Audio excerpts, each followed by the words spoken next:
రఘురామకృష్ణరాజు గారు ఎవరైతే ఉన్నారో ప్రధానంగా మాకు దళిత క్రైస్తవుల ఓట్లే వద్దంటున్నాడు. ఆయన అయితే దళిత క్రైస్తవుల మీద చర్చిలు కూడా కొడుతున్నాడు. ఆయన దళితులను దాడులు చేస్తున్నాడు.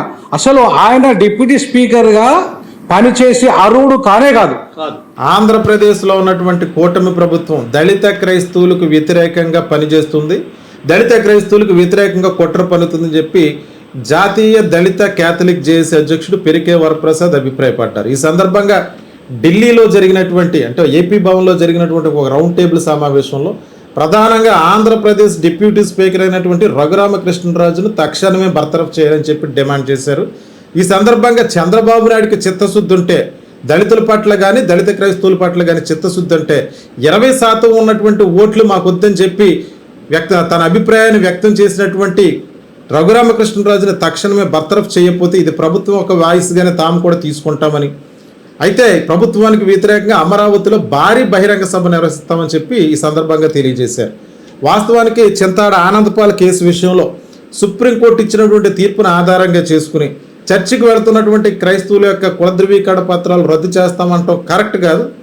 అది ఓన్లీ చింతాడ ఆనందపాల్ కేసు విషయంలో వచ్చినటువంటి తీర్పు మాత్రమే, దానికి సంబంధించి ప్రొసీడింగ్స్ మాత్రమే కాదు, మొత్తం రాష్ట్రంలో ఉన్నటువంటి దళితులందరూ కుల ధృవీకరణ పత్రాలు రద్దు చేస్తామంటే ఈ దేశంలో ఉన్నటువంటి 35 కోట్ల మంది దళిత క్రైస్తవులు దళితులు ఏకతాటిపైకి వచ్చి పోరాటం చేసే పరిస్థితి ఉంటుందని ప్రధానంగా ఆంధ్రప్రదేశ్లో ఈ రకమైనటువంటి పరిస్థితి ఉంది కాబట్టి అక్కడ తక్షణమే రఘురామకృష్ణరాజుని బర్తరఫ్ చేయాలని చెప్పి ప్రధానంగా డిమాండ్ చేశారు. అయితే చింతాడ ఆనందపాల్ కేసు విషయం ఒకటే ప్రామాణికం కాదని దీనికి సంబంధించి దళిత క్రైస్తవులకు ఎస్సీ హోదా కల్పించాలని చెప్పి 2014లోనే సుప్రీంకోర్టులో ఒక రిట్ పిటిషన్ దాఖలు చేయడం జరిగింది. అయితే ఇప్పటి వరకు కూడా అది పెండింగ్లోనే ఉంది, ఇంకా కోర్టులో నడుస్తుందని చెప్పి ఆ విషయాన్ని అయితే తెలియజేశారు. ప్రధానంగా ఇక్కడ చూసుకున్నట్లయితే గత కొంతకాలంగా ఉండి నియోజకవర్గంలో చర్చిలకు నోటీసులు ఇవ్వటం, చర్చిలకు వెళ్ళే వాళ్ళని ఇబ్బంది పెట్టడం, అలాగే ఎవరైతే తల్లిదండ్రులు క్రైస్తవులుగా ఉండి చనిపోయారో వారి యొక్క సమాధుల యొక్క ఫొటోస్ అంటే వాటిపైన సిలువలు కట్టిన ఫోటోలు ఉంటే అవి తీసి దాని మీద కోర్టులో కేసు వేయటం, ప్రత్యేకించి మైక్ పర్మిషన్ లేవని చెప్తే ఒక పిటిషన్ దాఖలు చేయటం, ఇవన్నీ కూడా రఘురామకృష్ణరాజు ఈ కూటమి ప్రభుత్వంలో ఉంటూ దళిత క్రైస్తవులకి యాంటీగా వర్క్ చేస్తున్నాడు. వీటిపైన ప్రధానంగా ఈ మధ్యకాలంలో జడ శ్రవణ్ కుమార్ కూడా రేపు పొద్దున జూన్ 29వ తారీఖున ఏలూరు వేదికగా భారీ బల ప్రదర్శన చేస్తున్నామని చెప్పి ఆయన కూడా డిమాండ్ చేశారు. దానికి సంబంధించి ఇటీవల కాలంలో భీమవరంలో పివి సునీల్ కుమార్ ఆధ్వర్యంలో కూడా ఒక భారీ బహిరంగ సభ జరిగింది. ఏదైతే దళిత క్రైస్తవులకి ఎస్సీ హోదా కల్పించాలంటూ ఈ ఆంధ్రప్రదేశ్ గవర్నమెంట్లో ఈ ఆంధ్రప్రదేశ్ రాష్ట్రంలో భారీ బహిరంగ సభలు ర్యాలీలు నిరసన ర్యాలీలు జరుగుతున్నాయో ఇవన్నీ ఒక ఎత్తుంటే మరొక పక్క చంద్రబాబు నాయుడు తాను వెళ్ళిన ప్రతి మీటింగ్లో కూడా ఏ మీటింగ్ వెళితే ఆ మీటింగ్లో అంటే ప్రభుత్వ కార్యక్రమాలకు సంబంధించి జరుగుతున్నటువంటి పబ్లిక్ మీటింగ్స్లో ఈ రాష్ట్రంలో వేరే అంశం లేదన్నట్టుగా ప్రతి ఒక్కరి మెదడులోకి పాస్టర్ ప్రవీణ్ పగడాల మృతికి సంబంధించి ఒక హైదరాబాద్ నుంచి బయలుదేరినటువంటి పాస్టర్ రాజమండ్రి వరకు తాగుతూ వచ్చి యాక్సిడెంట్ అయి చనిపోయాడంటూ అసలు ఆయనకు అనవసరమైనటువంటి సబ్జెక్ట్ని ఆయన చనిపోయినటువంటి మరణాన్ని ఒక యాక్సిడెంట్గా అదొక యాక్సిడెంట్ అని చెప్పి ప్రజల మైండ్లోకి ఎక్కిస్తూ అంటే ఇది వ్యతిరేకత తీసుకొస్తుందేమో అన్న ఒక అనుమానమో మరి లేకపోతే దానివల్ల ఏమైనా ఓట్ బ్యాంక్ పోతుందన్న అనుమానమో మరి తెలియదు. పదే ఆయన మరణాన్ని కూడా వ్యంగ్యంగా చిత్రీకరిస్తున్నటువంటి పరిస్థితి. తాగి చనిపోయాడు అంటున్నారు.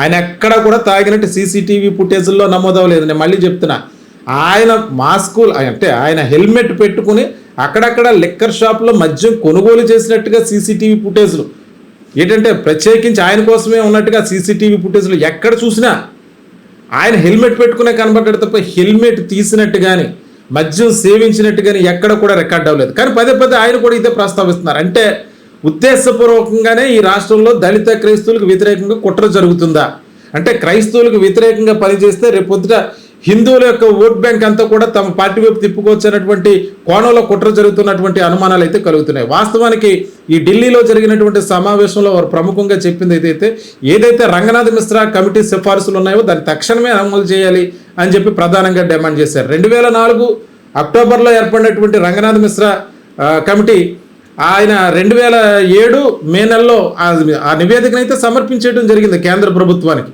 ఆయన ఆ మధ్యకాలంలో మొత్తం ఆయన ఎన్ని పరిశీలనలు చేసి 2007లో నివేదిక ఇచ్చేసి ఇక్కడ ఈ రాష్ట్రంలో దళితులు ముస్లింలు కూడా వీళ్ళిద్దరూ కూడా సామాజికంగా ఆర్థికంగా వెనకబడినటువంటి వాళ్ళు ఖచ్చితంగా 1950 ప్రెసిడెన్షియల్ యాక్ట్ను సవరించి వాళ్ళందరికీ కూడా ఎస్సీ హోదా కల్పించాలని చెప్పి ప్రధానంగా రంగనాథ్ మిశ్రా కమిషన్ నివేదిక సమర్పిస్తే దాన్ని తాత్సారం చేస్తూ మళ్ళీ 2022లో జస్టిస్ బాలకృష్ణన్ కమిటీని నియమించడం జరిగింది. ఆయన 2 ఏళ్ల కాల పరిమితిలో ఆయన కూడా పూర్తి చేస్తారనుకుంటే ఆయన పని పూర్తి చేశారు. ఆయన కూడా ఇదే సిఫార్సులను చెప్పారు. దళిత క్రైస్తవులు ఖచ్చితంగా ఎస్సీ హోదా కల్పించాలని చెప్పి ఆయన కూడా చెప్పడం జరిగింది. కానీ ఆ కమిటీ యొక్క కాల పరిమితిని అలా కొనసాగిస్తూ ఇప్పుడు 2026 వరకు తీసుకొచ్చారు. అంటే ఈ అంశాన్ని తేల్చే ఆలోచనలో కేంద్ర ప్రభుత్వం లేదని చెప్పి స్పష్టంగా అర్థమవుతుంది. దీన్ని ఆసరాగా తీసుకుని ఈ తాత్సారం చేయడంతో ఓ పక్క క్రైస్తవులపై జరుగుతున్నటువంటి దాడులు ఈరోజు ప్రత్యక్షంగా ఎన్నడూ లేదు. ఆంధ్రప్రదేశ్ ప్రభుత్వంలో కనీ విని ఎరగని రీతిలో ఈరోజు దళిత క్రైస్తవులపై జరుగుతున్నటువంటి దాడులు కనీసం ఎవరో ఒక సామాన్య బయట మతానికి చెందినటువంటి కార్యకర్త వచ్చి దాడి చేస్తే ఒక కేసు పెట్టే పరిస్థితి ఉంటుంది. అటువంటిది ఈ రాష్ట్రంలో ఒక డిప్యూటీ స్పీకర్గా ఉన్నటువంటి వ్యక్తే నేరుగా దళిత క్రైస్తవులపై దాడులు చేస్తూ ప్రజాస్వామ్యంలో ఒక భాగమైనటువంటి దళిత క్రైస్తవులు దళితుల ఓట్లు నాకు అవసరం లేదు, నాకు కూడా నా పార్టీకి కానీ అవసరం లేదు, 20% ఉన్న వాళ్ళు ఓట్లతో మాకు పని లేదు అన్నట్టుగా ఈరోజు వెలివేసినట్టు మాట్లాడుతున్నారంటే ఈ రాష్ట్రంలో పరిస్థితులు ఏ విధంగా ఉన్నాయో అర్థం చేసుకోవచ్చు.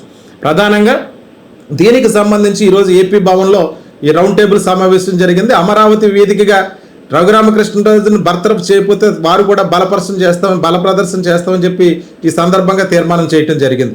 అయితే దీనికి సంబంధించి ఇప్పుడు వరకు చంద్రబాబు నాయుడు ప్రభుత్వం అంటే ముఖ్యమంత్రిగా ఉన్నటువంటి చంద్రబాబు నాయుడు కానీ అలాగే ఉప ముఖ్యమంత్రిగా ఉన్నటువంటి పవన్ కళ్యాణ్ గారి దీనిపైన స్పందించకపోవడం చాలా బాధాకరం. అంటే ఈ రాష్ట్రంలో బ్రతుకుతున్నటువంటి ఒక సామాజిక వర్గాన్ని ఒక మతాన్ని పూర్తిగా వెలివేసినట్టు చూడటం.